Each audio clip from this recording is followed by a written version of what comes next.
Como en las liturgias y en las misas, uno siempre comienza pidiendo perdón. Yo también tengo que confesar primero mi pecado.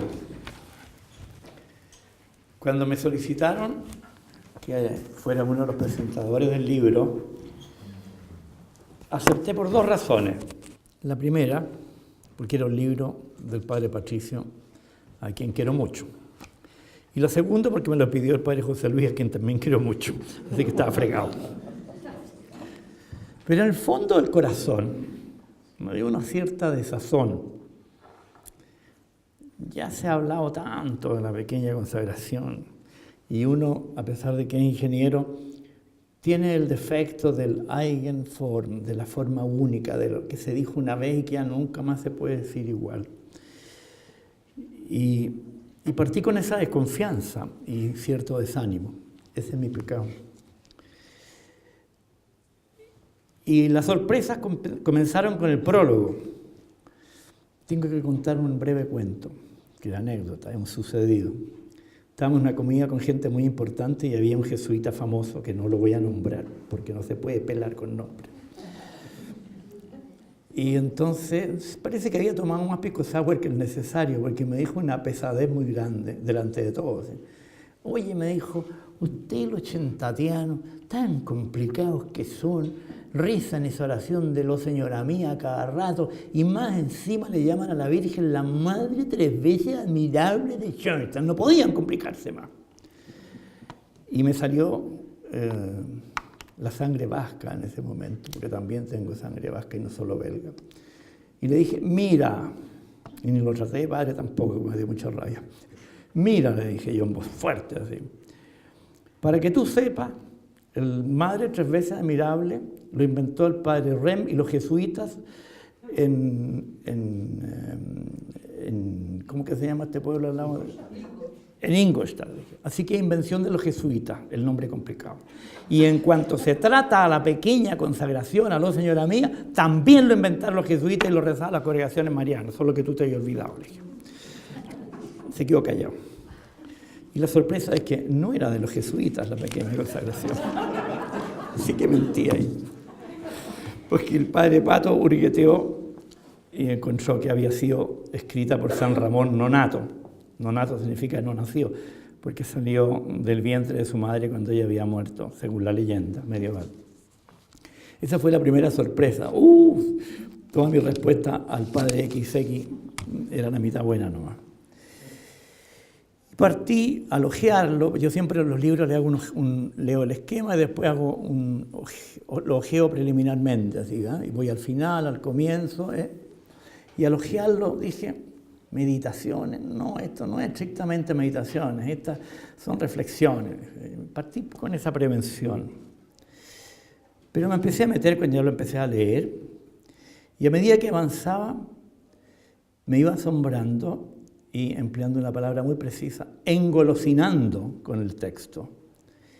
Y me iba metiendo en una atmósfera de Dios y de intimidad con Él que me hizo echar pie atrás. Y me dije, sí, son reflexiones, pero son también meditaciones. Porque estas reflexiones, meditaciones, me unen a Dios y a la Mater, me hacen amarlos, admirarlos y entrar en comunión con ellos. Ese fue mi primer acercamiento al texto. Y frente a ustedes haré tres grandes comentarios. Citando a Santo Tomás, el padre Ernesto Durán, que en paz descanse, decía que toda comunicación o toda charla debía comprender 3 puntos. Claro que el padre Ernesto partía con 3 puntos y luego cada punto lo abría en otros 3 y al final eran como 81 puntos, que es 3 elevado a 4, digamos, ¿no? Bueno, trataré de no hacer esa trampa de solitario de los 3 puntos por 3 puntos y me trataré de circunscribir a 3 puntos. En primer lugar, la estructura general del libro, que hay algo que descubrí que lo encontré muy lindo. En segundo lugar, la forma de escribir y reflexionar del padre Patricio.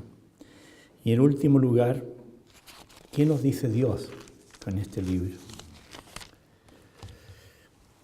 Entramos en los 3 puntos. La estructura general. Aparentemente no tiene una estructura, un esquema predeterminado. Es una secuencia de 16 reflexiones a partir de una división del texto de la pequeña consagración. Lo dividió en 16 partes. Sin embargo, cuando uno lo lee entero, se da cuenta que tiene lo que yo llamo una estructura de alma. Hay un alma interior en los textos que es propia de un concierto clásico, concierto de Mozart o de Haydn.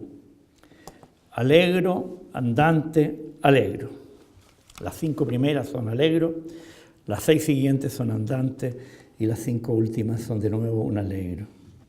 Y esa estructura de allegro, andante, allegro es propia de la vida. La vida es sístole y diástole, inspiración y expiración. Un concierto no podría ser solo un puro allegro, interminable, porque nos ahogaríamos. Así con este libro, el autor no lo pensó así, yo creo que le salió instintivamente. Y el primer movimiento lo sumerge a uno en la dinámica de nuestra relación con María, Señora y Madre, y de nuestra entrega. Y tiene una festividad cautivadora. El segundo movimiento, más tranquilo, nos conduce a la reflexión de qué ofrecemos, qué entregamos, nuestro sentido, nuestro ser, nuestros afectos. Finalmente, el tercer movimiento a uno lo vuelve a dejar sin respiración casi cuando describe el para qué es nuestra entrega, para ser de ella, que ella nos use, que ella se muestre en nosotros. Segundo punto, ¿cómo está escrito? Se nota que vivió en España. Tiene una riqueza de vocabulario y no esa pobreza de 500 o 600 palabras con que nos comunicamos en Chile. Y la prosa tiene un dejo poético. Es prosa poética. Hay sugerencia, cadencia, y hay un ritmo interior que asombra y produce placer. Se lee entusiasmantemente, placenteramente. San Agustín decía que el placer es el estremecimiento ante la belleza. Este libro está bellamente escrito. Nos recuerda que la belleza junto a la verdad y el bien son los 3 absolutos de los griegos y que nosotros los cristianos lo hemos aplicado a Dios, a Cristo y al seguimiento de Cristo. Pero de esos 3 absolutos griegos nos hemos concentrado nosotros los cristianos en 2. La verdad, el dogma, la doctrina, y el bien, lo ético, lo moral. Urs von Balthasar, que reflexionó sobre la belleza y que era amigo del padre Joaquín aquí presente, plantó picas en Flandes para que redescubriéramos lo fundamental de la belleza en el cristianismo. Benedicto XVI ha insistido en esto fuertemente desde el comienzo de su pontificado, pero falta un trecho inmenso por recorrer en la Iglesia. Nuestra arquitectura contemporánea, religiosa, es generalmente fome y esencialista. La música ramplona de nuestros cantos, las frases frías y burocráticas de nuestras oraciones de la liturgia romana, que algunos admiran, pero que yo no le encuentro nada de admirable, sobre todo cuando uno compara con las oraciones de la Iglesia de Oriente o con los salmos. Este libro está escrito hermosamente, pero también hace honor a la verdad y el bien. Tiene citas abundantes, aparte de las escrituras, por supuesto, y de nuestro fundador. Son 39 autores diferentes y 2 documentos, Puebla y el Catecismo. No los voy a enumerar a todos. Hay 2 santos, Santa Teresita, el Niño Jesús y San Alberto Hurtado. 3 papas, Pablo VI, Juan Pablo II y Benedicto XVI, al cual cita más profusamente. Numerosos teólogos contemporáneos y también teólogos de la Edad Media, pero entre teólogos contemporáneos, Olegario González de Cardenal, también a Karl Rahner, al cardenal Martini, el jesuita recientemente muerto, a Leonardo Boff, y pensadores como Unamuno, Julián María, Gabriel Marcel y Víctor Franklin. Y poetas y escritores, Jorge Luis Borges, Mario Benedetti, León Felipe, Joaquín Allende. Cuando leía las meditaciones me trasladé a la década de los 60, en la cual muchos de los que están aquí no habían nacido todavía.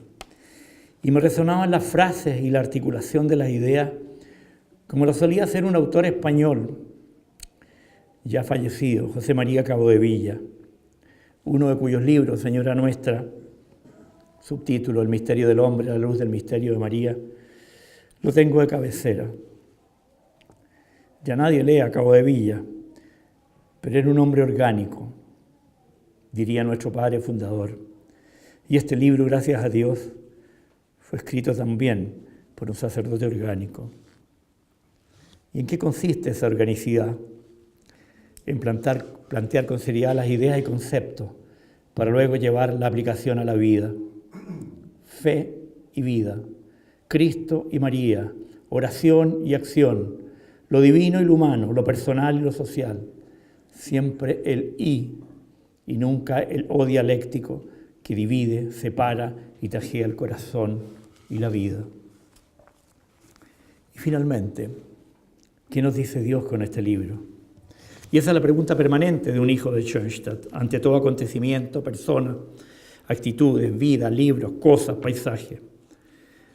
Todo es mensaje de Dios, de ese Dios presente y dialogante, ante el cual nunca nos quedamos en silencio para escucharlo.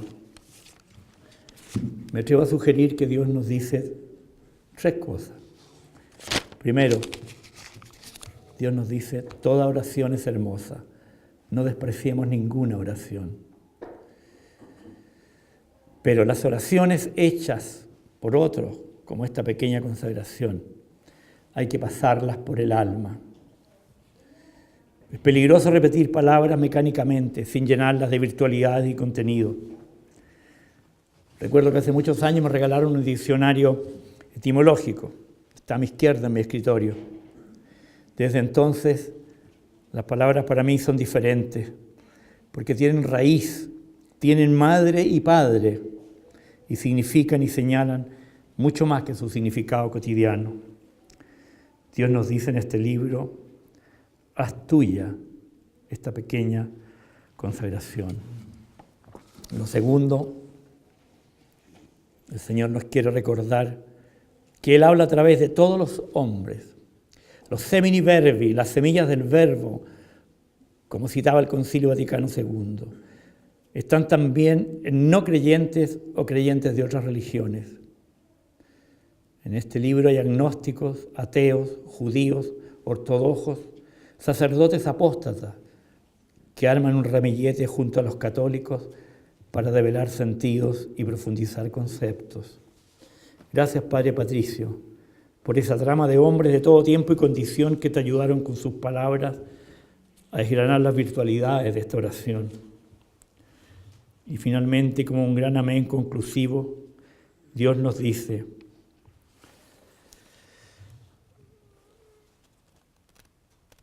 cuando amen a María, no lo hagan solo de sentimiento y palabra, sino también de obras. Ella es mi obra de arte, el símbolo de la hermosura de ser cristiano. En el momento más solemne de mi vida, te la entregué a ti, no para que la cuelgues en un cuadro, sino para que lo lleves a tu corazón y dejándote educar por ella, te asemejes a mí en tu vida. Gracias, Padre Patricio, por el regalo de este libro que a través tuyo Dios nos hace.